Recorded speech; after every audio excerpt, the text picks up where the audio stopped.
What's up guys, and welcome to FPL Today. My name is JNO, welcome to the channel and welcome to another player analysis. And in the comments down below, I want you to tell me how you guys are feeling going into this Fantasy Premier League season. Are you excited?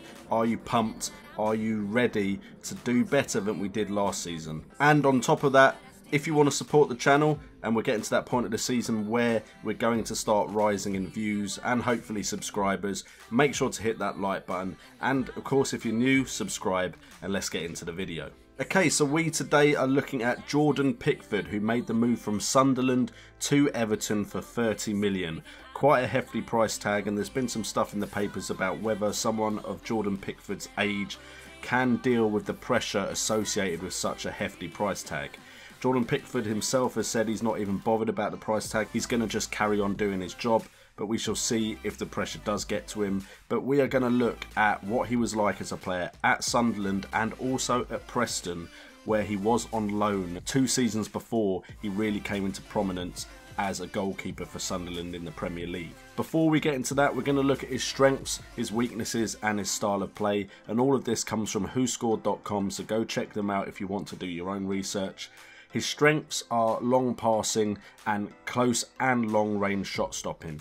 As I'm sure you all saw last season, he got plenty of practice at close and long range shot stopping, and he was very good at it, very adept at saving shots, getting himself a lot of save points at Sunderland. Now, he's probably not going to get as many save points at Everton because Everton, of course, are a better side than Sunderland, are more defensively solid. Maybe not always against the bigger teams, but against the mid-table teams and the lower table teams, I don't see Everton conceding as many chances as Sunderland did week in and week out. So we may not get as many save points from him. His weaknesses, WhoScored comes up with a weakness of discipline. Now, I didn't really see that going through the stats myself.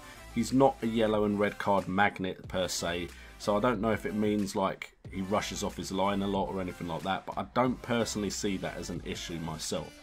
And style of play, the only major style of play that he has of note is he likes to punch the ball instead of catching it from corners and indirect set pieces. In the 2016-2017 season, stats we went over in the FPL transfer window episode, which you can go check out on the channel, he managed to get 29 appearances for Sunderland, getting 4.7 saves per game in that season, with 2.4 of those saves coming from inside the box. So that's a good measure of how good a chance teams were getting against Sunderland and how he could deal with those chances inside the box.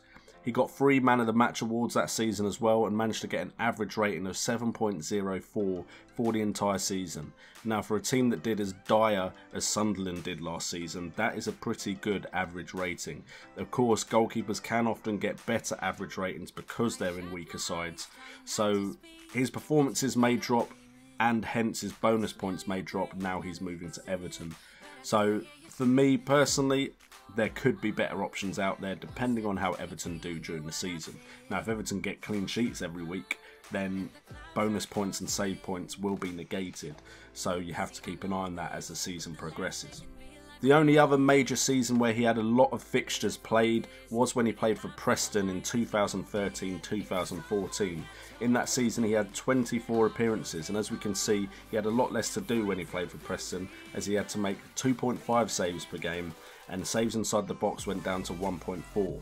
He again got 3 Man of the Match ratings, and his average rating, because he was doing less, dropped to 6.95. So he's not really a keeper that has had plenty of experience in full seasons worth of football, as you can see from those 2 stats, because his other seasons he didn't really get a lot of first team football. So there is a question mark on him as far as experience is concerned, naturally because of his age.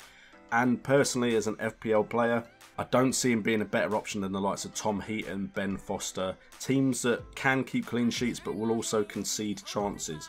Ideally, in a perfect world, we'll get keepers that keep clean sheets, get save points, and just put it all together, get some bonus points as well. A player like Tom Heaton almost, who despite his price tag was the top scoring goalkeeper in the Fantasy Premier League last season. So I think this transfer has actually made Jordan Pickford a less attractive option. Also, his price will probably rise because of how big a transfer he's just had to a mid-table to upper table club. So Jordan Pickford has almost been written off for me as a goalkeeping option in Fantasy Premier League. Anyway guys, thank you so much for tuning in to today's episode. Again, if you want to support the channel, make sure to hit that like button, subscribe if you're new, and I also have a Patreon page where you can give a monthly donation to help me run this channel and do more FPL content for you guys, so go check that out. I've been JNO, this has been FPL Today, and remember, it's all about the game.